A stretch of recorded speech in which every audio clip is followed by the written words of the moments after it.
आपण पाहत आहात नाशिक खबर न्यूज, जनतेचे हक्काचे व्यासपीठ। भारत निवडणूक आयोगाच्या विशेष सखोल मतदार यादी पुनरीक्षण मोहिमेच्या पार्श्वभूमीवर नाशिकचे जिल्हाधिकारी आयुष प्रसाद यांनी भर पावसात थेट महाराष्ट्र-गुजरात सीमेवरील ठाणापाडा गावात जाऊन कामाचा आढावा घेतला।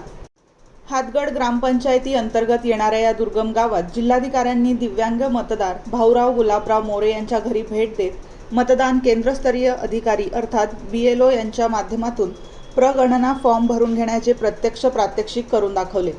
यावेळी आवश्यक माहितीची पडताळणी, स्कॅनिंग आणि डिजिटलायझेशन प्रक्रिया त्यांनी स्वतः पाहिली।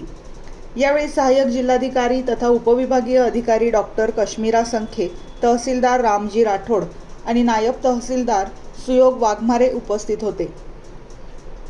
यावेळी बोलताना जिल्हाधिकारी आयुष प्रसाद यांनी सांगितले की विशेष सखोल मतदार यादी पुनरीक्षण मोहीम ही अत्यंत महत्त्वाची असून मतदान केंद्रस्तरीय अधिकाऱ्यांनी हे काम अचूक, पारदर्शक आणि वेळेत पूर्ण करावे।